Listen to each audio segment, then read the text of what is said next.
Okay, so how have you Yeah, we're been? good. Um, I talked to a statistician here at my school, and we talked mostly about different ways of categorizing tasks. Yeah. Um, because the thing I was using in R was using spherical k-means as a way to cluster items together. So, as we talked about last time, there are a lot of ways to kind of put these things together.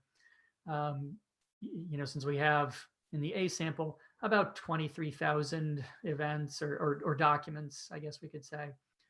And so, some of the different things we want to do is take all of those and then look at them kind of as a group initially. So just some frequency counts. We talked last time about things like TF-IDF. Although one of the things I did talk with, it's Rachel Carroll at my university. She's faculty in math and stats, was whether TF-IDF was an appropriate measure for what we're doing because you might remember the way that works. TF is the term frequency that we understand. IDF is inverse document frequency. So if you think of document frequency as the number of documents on which that a term appears, the inverse of that would be ideally, if you multiply those together, since it's the inverse, ones that are on many documents would actually make that figure go down. That's right. We were interested in, yeah, okay, that's coming back to me now, right? The idea that just because a term had a high frequency, this is a way of getting at the fact that that might not be as interesting as right, that we might be interested both in how a term shows up across all of the hits, but we might also be interested in a particular term that shows up a lot, but only in relatively few hits. Well, and that's precisely what TF-IDF, as if I'm understanding it correctly, should give you, is a term that is frequent, but constrained to fewer documents. Right? Not as distributed. So exactly. Frequent, but not distributed. Exactly. And so that's kind of interesting, but what it underscores is we kind of have to think about where we're using those, because if you wanted to make claims about the corpus as a whole, TF-IDF seemingly wouldn't be a great way to do that in our case, because it's possible, and using the small slice of data I was using to test, it seemed like maybe this was happening, that you could have a term that's frequent but constrained to a handful of documents. So you couldn't say, wow, everybody's talking about this topic. Right. Because it could just be coming up a ton in a handful, potentially even, by the same requester or whatever. But they both could be useful. I mean, we can get, just raw measures of frequency, particularly if we pull out stop words. One thing TF-IDF is good at is removing common stuff, because, the word "the" an article like that, it'd be really frequent, but it would also appear on every document. So it would wash out, right? It'd be useless. Yeah. And in fact, TF-IDF and things like it, as far as I understand, tend to be useful in things like search engines, because if you want to know about any particular topic, aspirin, you want the few works that are really talking about it. You don't want an understanding of, but what does the web say about aspirin? Right? Right. But see, we might want an our project, right, that it may be that our project actually does want to know what the internet thinks about aspirin. We want to know what Mechanical Turks as a whole, independent of specific hits, thinks about terms that are resonant with or speak to, uniquely human or something. Yeah. So, I mean, I think they're both going to be useful. It's just, as with all of this stuff, and this is what I was talking to Rachel about, we just need to be aware when we say stuff, when we make claims about stuff, what it is we're actually saying there, Yeah. Because we can get term frequency and we can get document frequency. and just kind of look at those, because you can even look at those and just say, well, heck, this is popping up a lot, but it's only in a few things, or it's in a bunch of stuff. And Right. then TF-IDF can give us a good measure of things that are relevant but restricted to a few documents. And I think that can point us toward, well, what's going on there, right? Yeah. And this also speaks to a question of, and I talked with Rachel about this, about things like weighting, right? And we mentioned this last time, but we weren't exactly sure what to do about it. You know, if you look at our data, well, and I won't pull it up right now, but you know, the way that Mechanical Turk breaks down, you've got, you know, basically your title, your description, and then it does have the number of available hits. And sometimes that's in the tens of thousands for some of them. Right. Some of them it's one. But, you know, if we're just treating all that textual information the same, Yeah. there's a leveling there that maybe weighting would be appropriate, where, you know, you could say, well, but the ones that have 10,000 available hits, from the perspective of Amazon or from the perspective of a job submitter, that is the bulk of what's going on Right. in Mechanical Turk. Now, So from that, go ahead, sorry. so the question would then be, so let's say we did like a term frequency and we get that sense, right? The verb sense gets used 100 times, but in one of those hits, that hit is actually, there's 10,000 of those hits available. Mm-hmm. So are there now 10,100 instances of the word sense? Right. So, yeah, I mean, partially. Well, and see, that, yeah, what I mean, I that's, I think what's interesting about what you're saying is that all these measures are particularly useful. We're all going to get something from them. It's actually, it's again comes back to the question of what is it exactly that we want, and could it also be, one of the things I was thinking as you were describing the term frequency versus the term frequency inverse distribution, is part of what we might be interested in, is the difference between those two mm-hmm. measurements as well. That, but yeah, but the weighting thing I think is it's a real question. Yeah, like we're going to have to think about how many hits are available. Does that mean that whereas in the spreadsheet that's just one row, Mm-hmm. or it's actually 10,000 rows? Well, and see, so this is the thing. I mean, the argument for doing it just straight text would be the Turker side of the argument, which is, yeah, but I don't see 10,000 entries. For Yeah. me, it's all a list of jobs, particularly because, and I'm sure this is usually the case, for most of those, you can only do one of those hits. You can't do all 10,000 yourself. No. Generally. In fact, I'm not quite sure. I'd have to look into MTurk's sort of guidelines about how that if it's a qualification or if it's always the case. But I mean, in a lot of those high ones, they're looking for, you know, they want 10,000 people to take a survey. They don't want the same person to take 10,000 surveys, right? No, that would somewhat defeat the purpose. Although right. the other question is, is the Turker side the perspective we're interested in, or are we in fact interested in, so the Turker sees one hit. So if we want to, if what we're interested in is what is the Turker being presented with, i.e. what marks the human in the human intelligence task, then weighting makes less. Yeah. Whether there's 10,000 or one doesn't matter.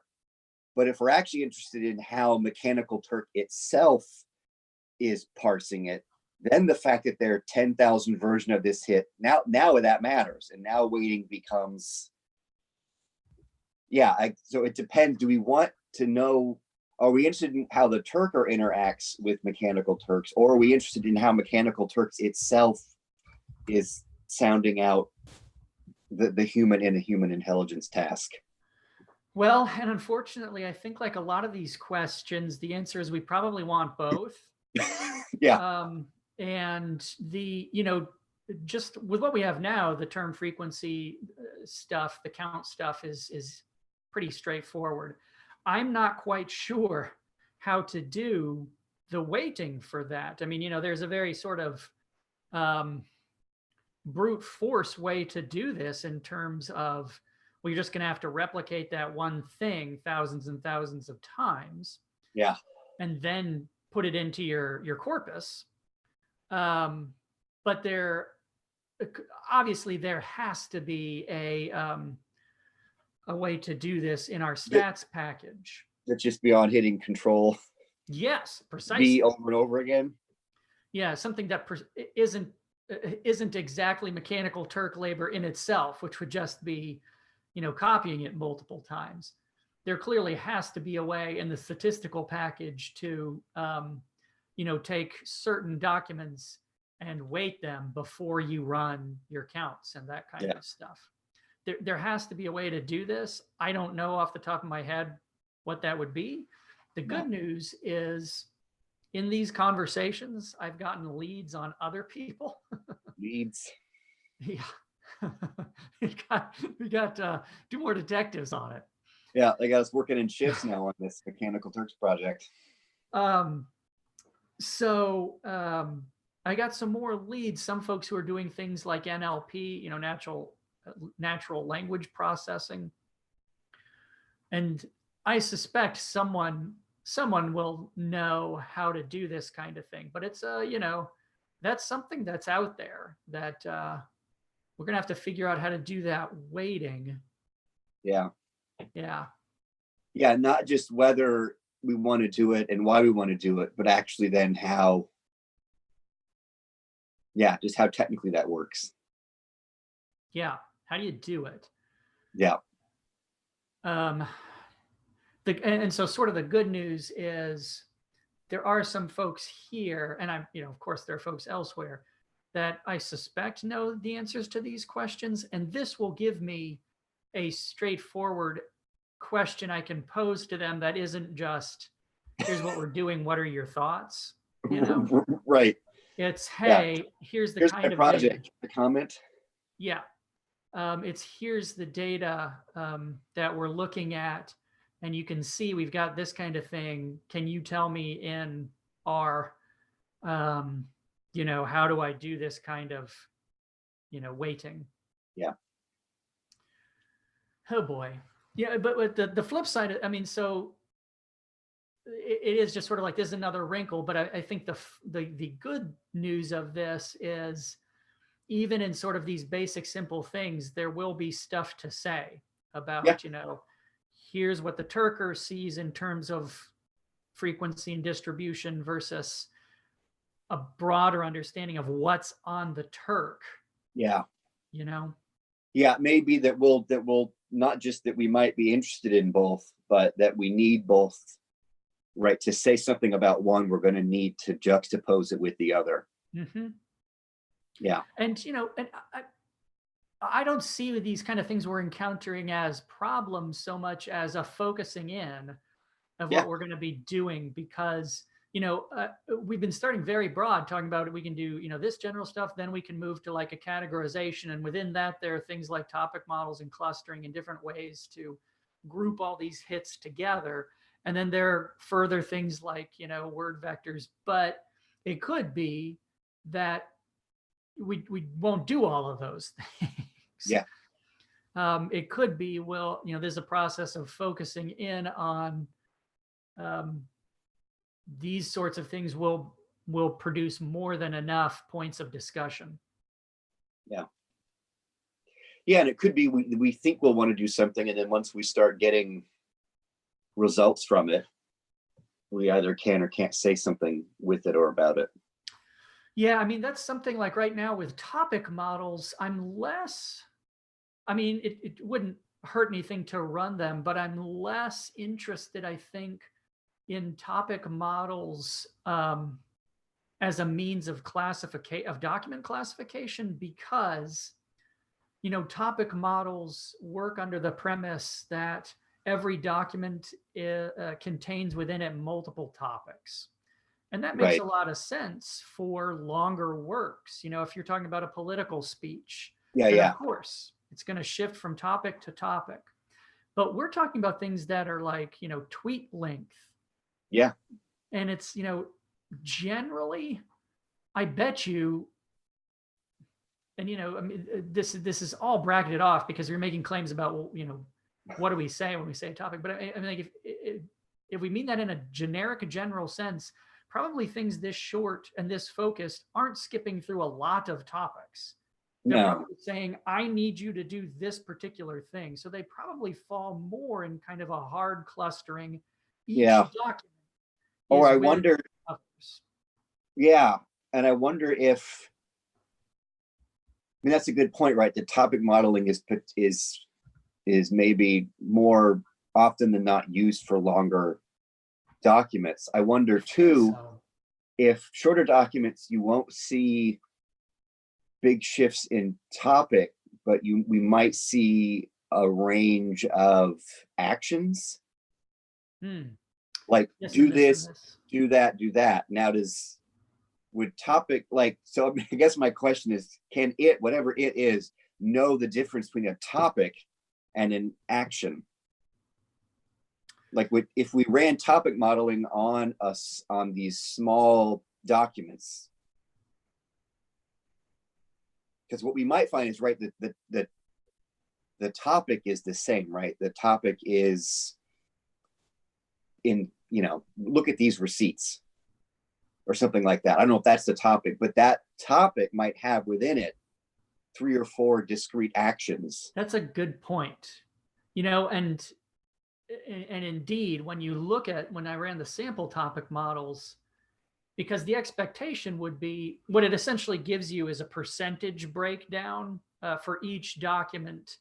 If you have 5 topics, each document, it'll give you a percentage of, well, it's 20% this and 10% that, which would suggest that how it's parsing up those topics, it is seeing multiple ones in each. I mean, to an extent, it's seeing it because I'm telling it to see it.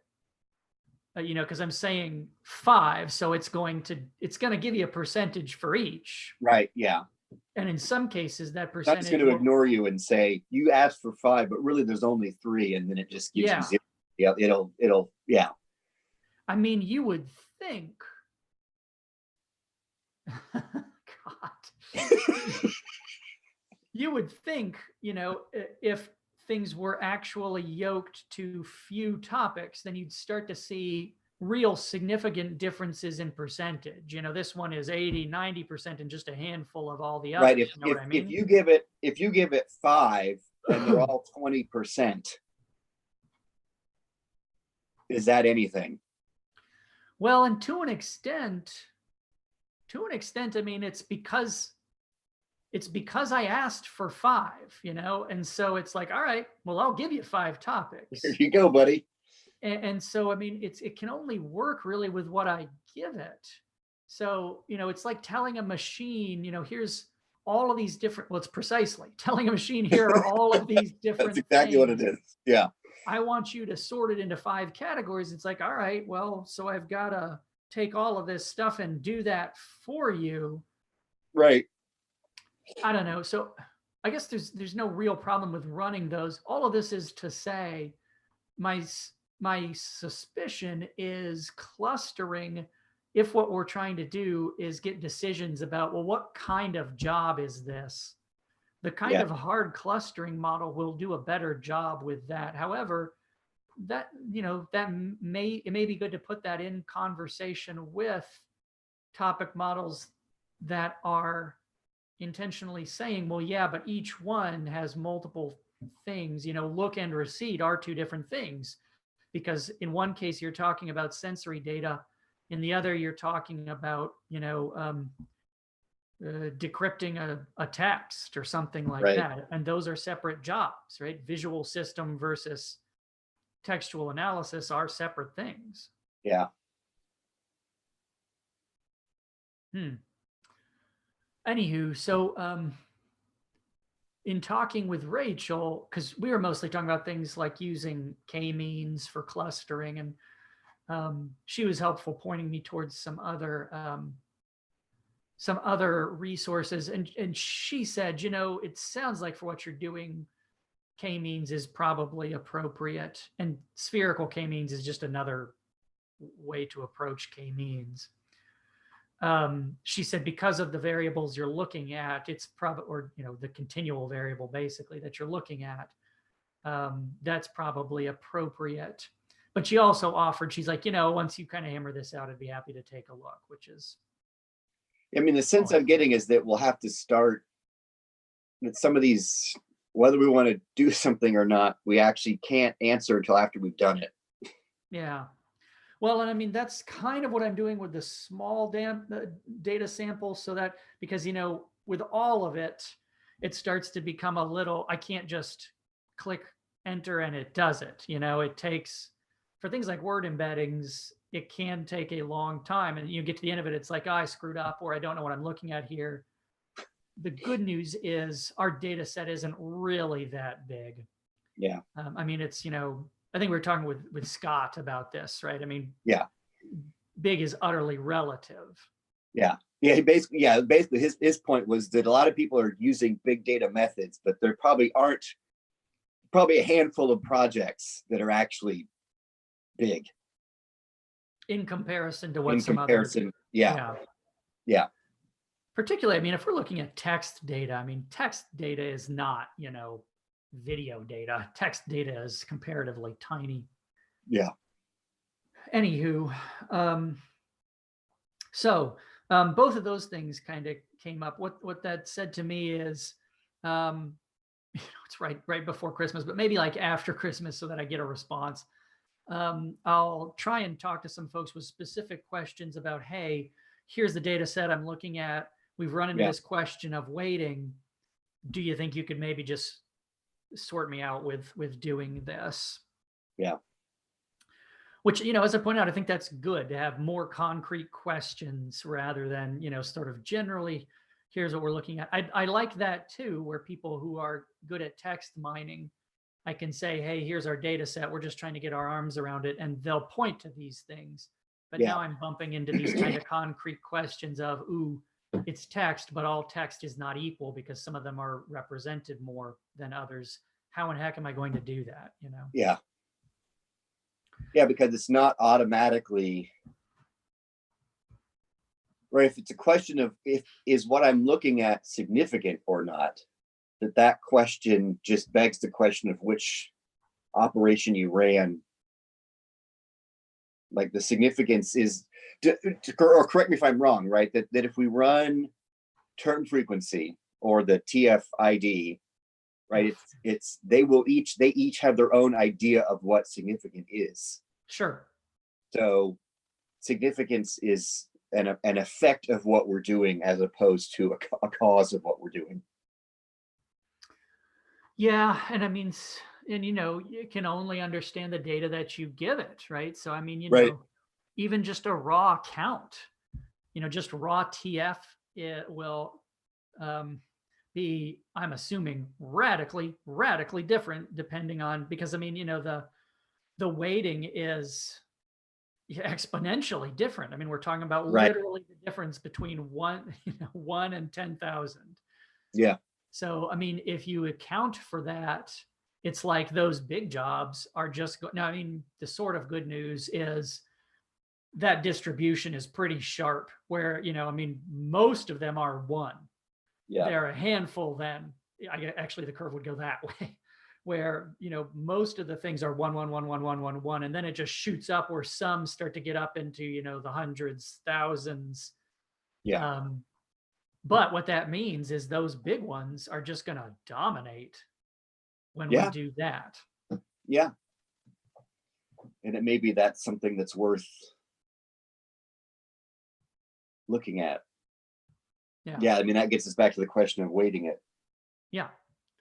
So, I mean, that's one thing. Yeah, as I mentioned, it was a good conversation. I think it's pointed me toward some more specific people.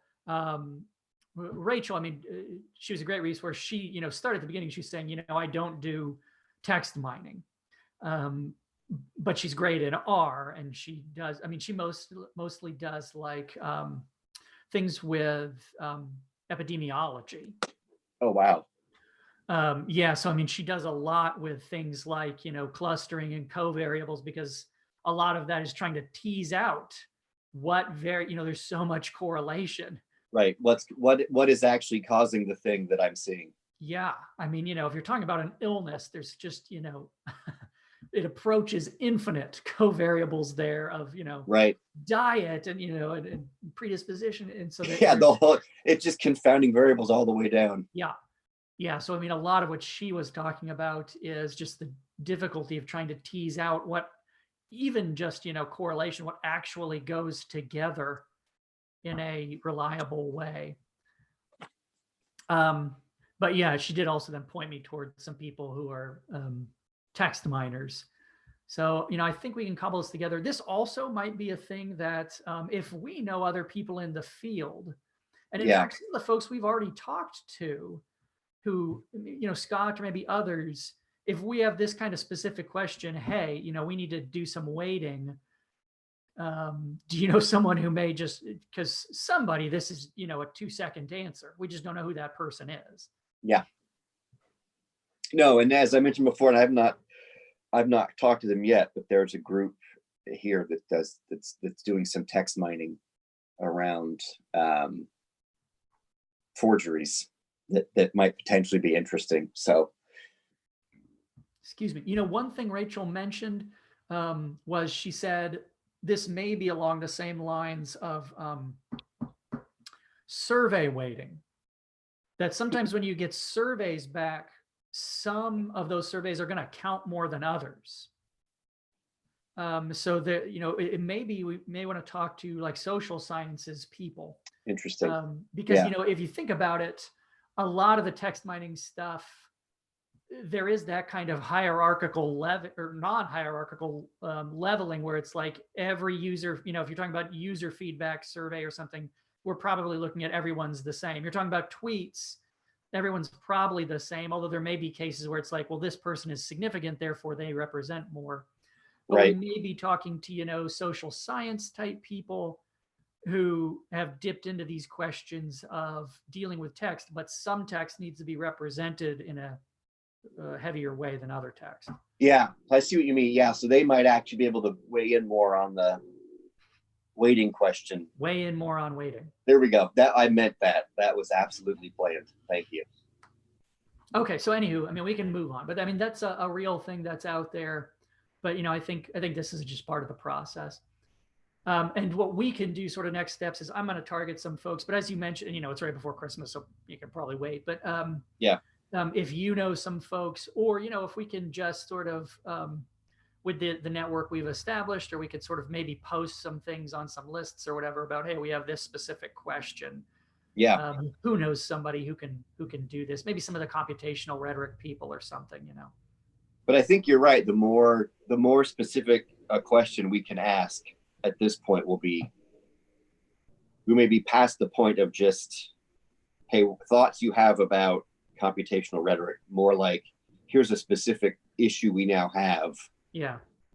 You either have perspective, or do you actually know what button I hit? Yeah.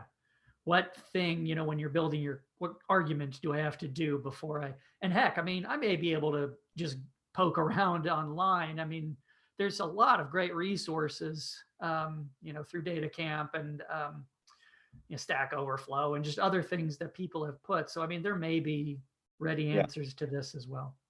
So that was one thing. Another thing I kind of wanted to chat about, and this is just sort of a general thing. I don't think it has to be a big deal. Let me slide over here, share.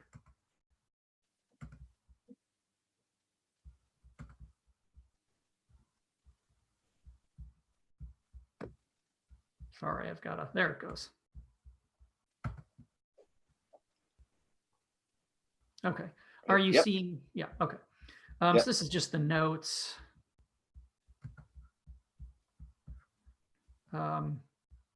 I added this just because I thought it was a useful framing thing. Oh yeah, Um, yeah. yeah, I shot this to you. This actually comes from economics, this Polanyi's paradox. It was kind of interesting because it explicitly addressed this notion of things getting automated. And its sort of observation, or the contention it was building off this observation, um, Mm, was it's David Autor or Otter, who's an economist, was actually pulling from a previous, I believe, Hungarian British economist, um, the idea that people can do things that they can't describe, yeah. which seems like a pretty, uh, a pretty obvious observation, yet it's also very significant.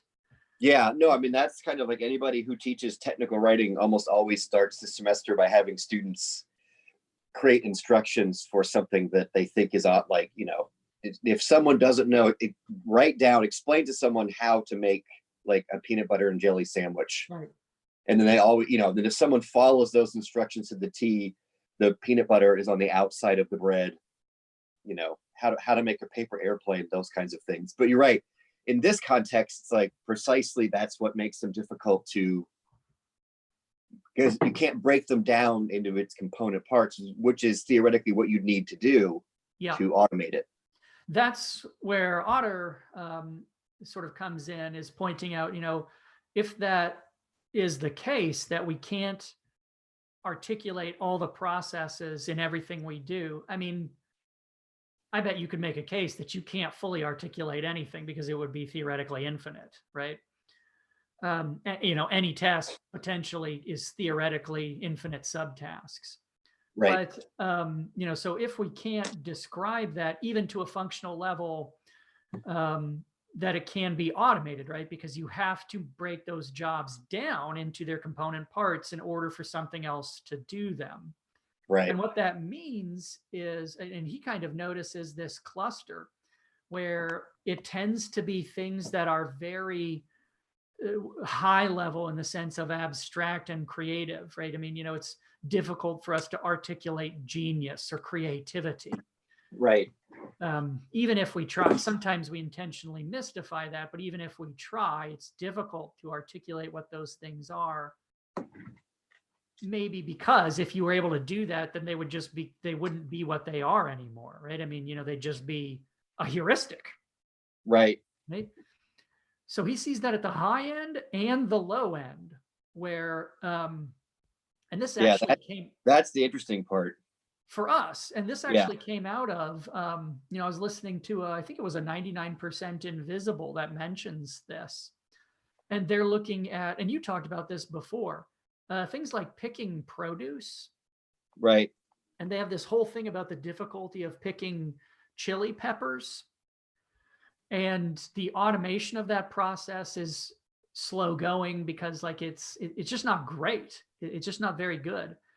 And I think you mentioned something like strawberries, right? Where it's not only is it sort of grueling, but it's also like, applying the correct amount of pressure is Yeah, it was variable. tomatoes. Tomatoes was another one.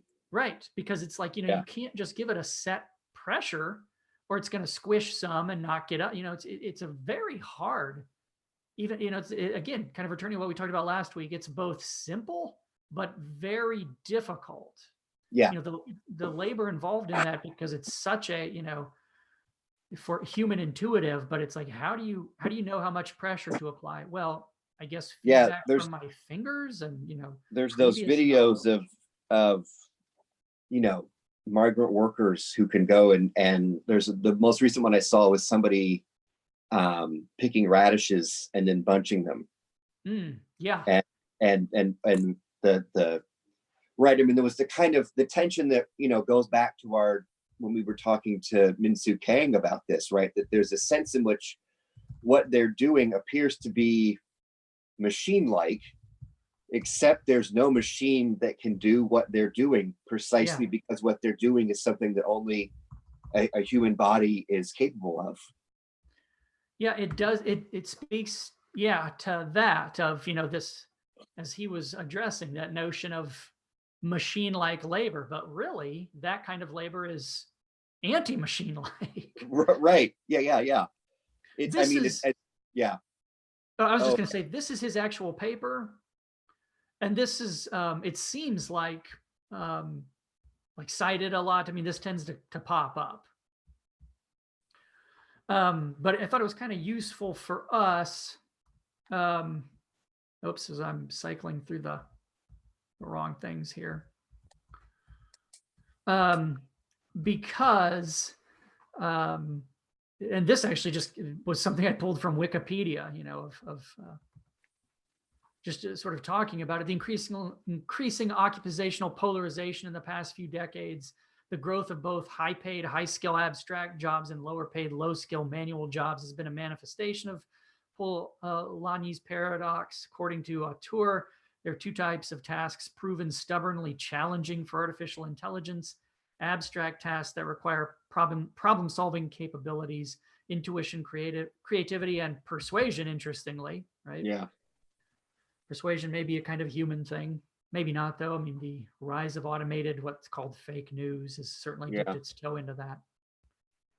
And manual tasks demanding situational adaptability, visual recognition, language understanding, and in-person interactions. I Right. think this may help kind of give us, I mean, I think we want to be careful about just bolting things on from other fields. But as I say, I think this has gotten enough traction that it wouldn't be, particularly as we're talking about things that are sort of de facto labor issues. No, It I mean, I wouldn't, was about to say that is given some of the things that we've already discussed. I mean, that was a big part of Kang's book. Michael Richardson, who's chimed in on a few yes, things, has a lot of his stuff is about, affect and labor. And he's got a piece that I think we briefly mentioned, or I talked about somewhere. He's got an essay called Drone Capitalism. yes, So I mean, I think that this is not far afield right. from what we're getting at. And I think, right, again, even the ways in which this is being bifurcated is interesting. Yeah, exactly. Yeah, Because Mechanical Turks is really, again, right, it's this automated, it's online, so there's a sense in which it's potentially not a manual task, right, in the ways in which we would describe people picking tomatoes. I don't know, I lost that thought there, but there's a sense in which that what Mechanical Turks is trying to get at is tasks that are potentially both these two types of tasks at the same time. that would be interesting, is seeing, and I mean, just even again, if we can do a categorization, how many of these things fit into one horn of the paradox or the other? I Yeah. mean, the expectation is probably here at the low end is where it's focusing. Will we see Mechanical Turk tasks of this first type, the abstract task that requires problem solving capabilities? I suspect we Intuition. will. Yeah. Problem solving. It'll be interesting because, I mean, even just a rough framework of saying, Auteur points out these two horns and here's what Yeah. they are. Can we even take these, categorize the jobs and say, well, 80% of them are this and 20 are this. And then what's the, I mean, again, as we talked about last time, there's almost, you could spend so many, papers just looking at different things. Yeah. And I mean, too, is the actual paradox that Polanyi's describing, does that hold water? Yeah. Right. I mean, Is it the a idea paradox? that one of these is high skilled and one's low skilled. Right. Right. I mean, I'm surprised that intuition is listed first and not lower down. Well, and keep in mind, this is a write-up from Wikipedia. Yeah. We need to No, I turn mean, to there's that. Yeah. But right. So even then, right, that for us, it's interesting to use this and to read it, but potentially for us, it's already begging the question of what's meant by high or low skill. Yeah.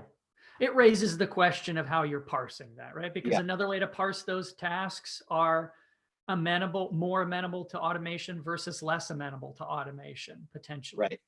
Right. And that line obviously would move because things that were formerly not amenable become amenable, and Right. maybe vice versa. I'm not sure. But I mean, that's a different parsing than high and low skill, right? Yeah.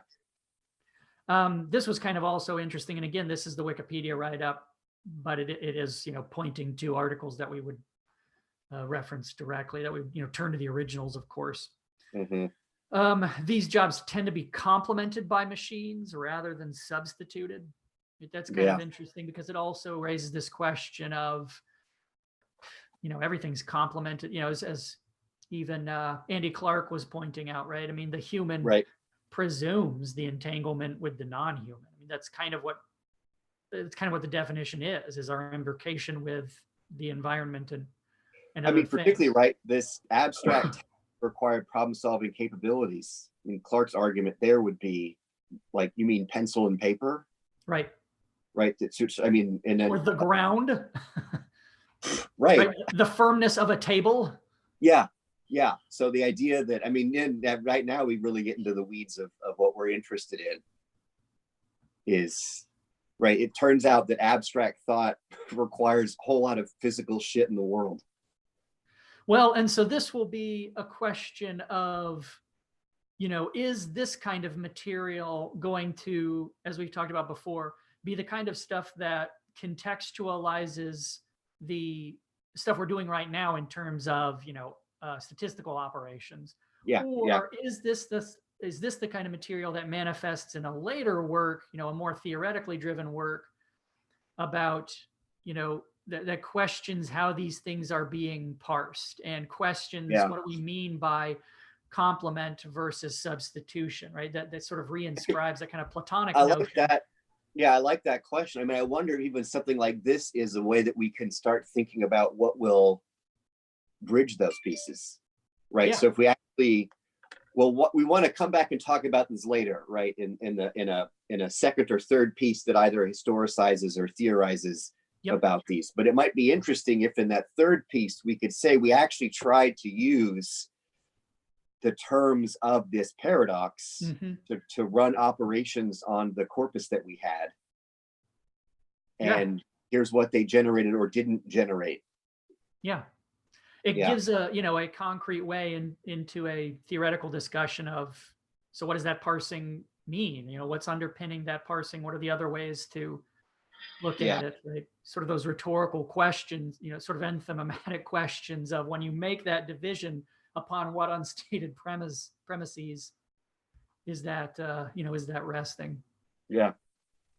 So again, I don't know the answer to that. I just thought it popped up and I thought a kind of useful thing. It may work its way into one or more of these things. I don't want it, I don't want everything to just sort of expand. At some point, we just need to start looking at some bloody word counts. But this may be something that's useful now or maybe later. Yeah, but I think it also, what's interesting about it is another, even at this stage, it's a nice reminder that we are in fact that one of the at various stages spoken or unspoken aspect of what we're doing is a labor issue. And so I think it's useful to come back around to that. Oftentimes, more often than not, what's driving the need for automation and parsing out what can be automated and what can't be is labor. Yeah, it's interesting. And even the notion of humans then being defined as labor creatures, labor units, right? Yeah. It keeps getting reinscribed in different ways, right? I mean, with industrialization, you became clock units, Yeah, and in that sense, this is a very old. I mean, again, that's why I think we talked to Professor Kang. What's interesting about that is like, no, but the road we're on now got paved a long time ago, to a certain extent, right? That we can now, what can or can't we automate? It sits on top of. We've already defined this in such a way that right, you have to imagine a person already existing as a piece of a machine to then imagine I could swap them out with a different piece. Yeah, right. Oh yeah, and man, boy, I just need to put a link to this 99% Invisible one, because in this whole discussion of building the better pepper picker, a lot of that was genetics. It was building a better pepper that could stand up to that. They worked in Yes. tandem. Yep. They worked in tandem where it's like, well, it's not solvable in terms of we just need a better robot. We've got to start breeding a better pepper Yeah, that. we have to address the whole system, right? Yep. That this was true the tomato, right? Is if we have to get a machine that's a little more gentle and tomatoes that are a little more robust. We can't solve the problem at one end. We've got to. Yep. Yeah. Yeah, and there was this whole discussion of, you've got to preserve flavor. And I mean, like a lot of 99% invisible stuff, it was really neat, but it was, this systemic discussion. It wasn't just a, a robotics problem. And, Yeah. and this also tapped into these, sort of human questions of management and labor. I mean, it's a very kind of, you pull one thread and the Yeah. sweater unravels. But right taste Yeah. and cultural preferences for how Yep. spicy, right? That all that is. Yeah, that's at any given. This is all at play and at stake. Yeah. I mean, because once you start talking about things like preserving taste, it's like, well, no, what we need is a better consumer who's happy Yes. with Yes. with what we're breeding, right? We Yeah. just need to, or that the marketplace just becomes dominated by this pepper, so this pepper becomes the gold standard of what is good. Yeah. This is the best tasting pepper because it's the easiest pepper to be picked by a machine. Yeah. Well, this is the Michael Poliani's. Not no. Who am I thinking of? Poland. Yeah. Right. The idea that we're very susceptible right now to certain kinds of potato blight because people prefer McDonald's French fries and they only want a certain kind of potato. So Yeah. that's what all the farmers grow. Yeah.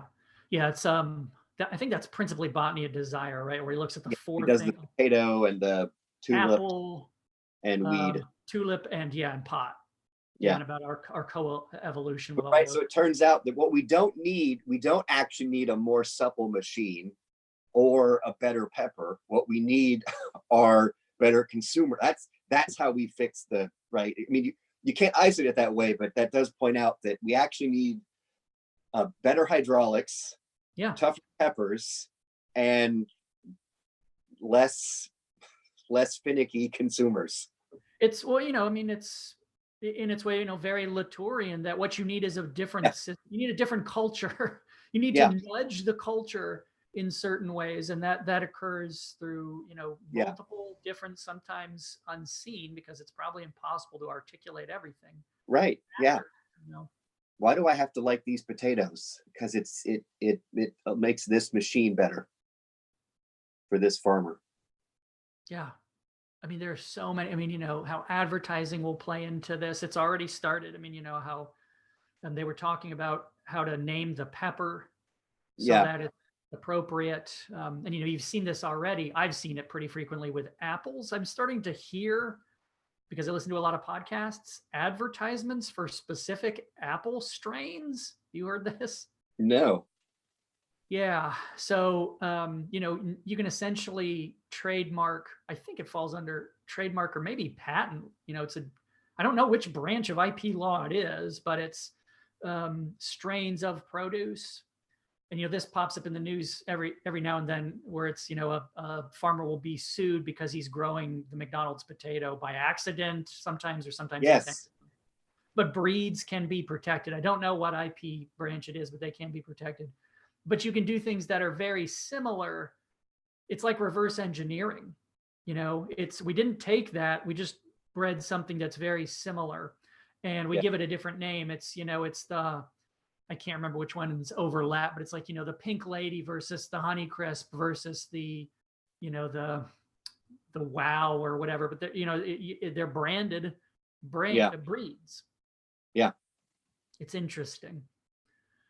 So yeah, I mean, probably a lot of that conversation, if it manifests, would be in a later theoretical work, but it does give us this kind of notion of, since we're using things like cultural techniques. Yeah. I mean, what we're talking about here is cultural questions. Yeah. Yeah, you can't just parse this as a specific operation in isolation from the the larger cultural techniques that it's taking part in.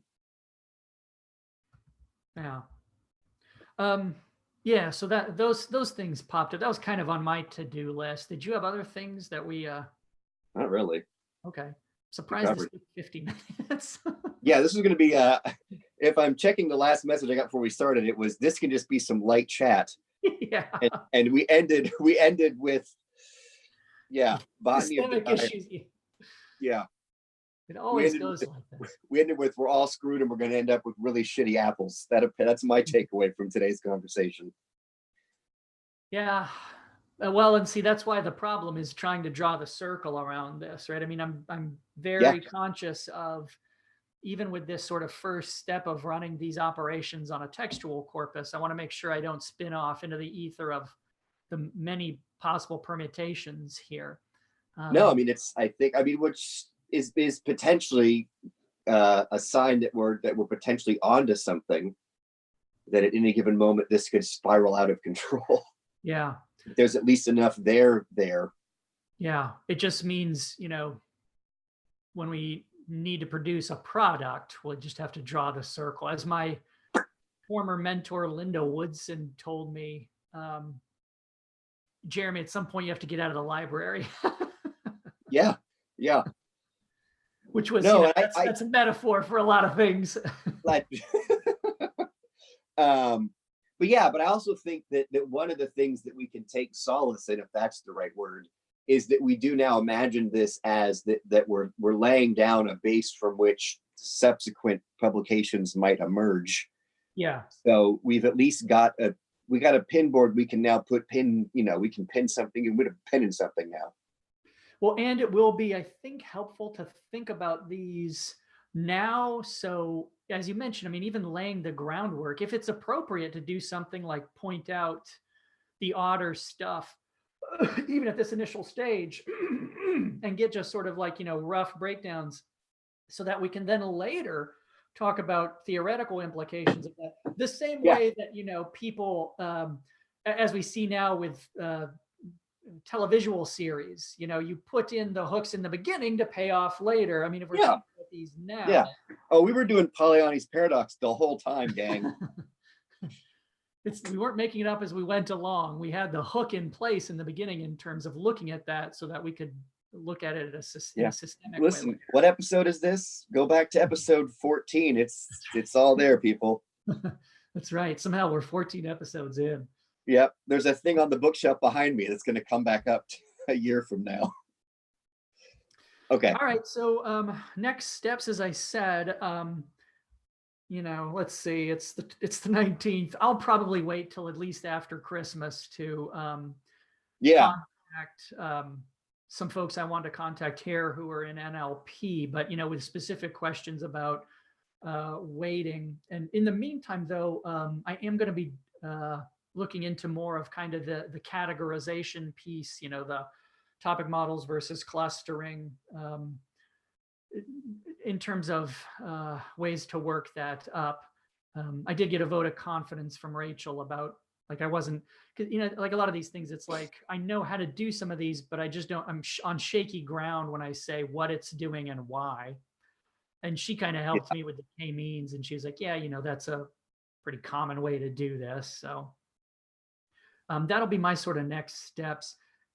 If you know some people who can shed light on this, or if we can even talk to the publisher or Scott or other folks we've talked to about, hey, we've got kind of a specific operations question, maybe someone can just answer this for us really quick.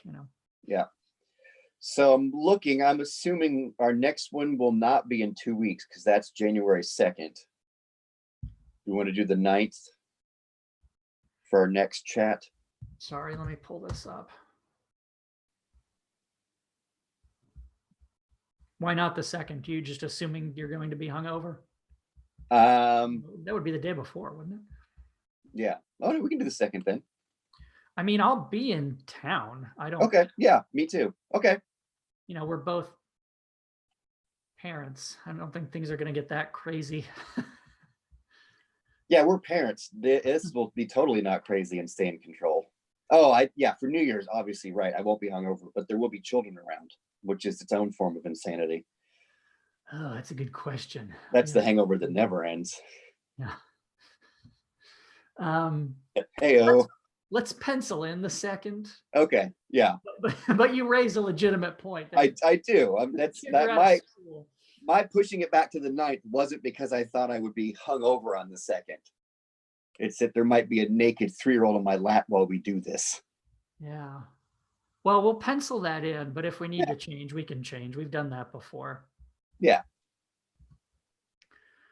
All right. Well, I guess Okay. that's it. Yep. I wish you a happy holiday season. Likewise. All right. Yeah. All right. I'll see you. Okay. Yeah. All right. Bye.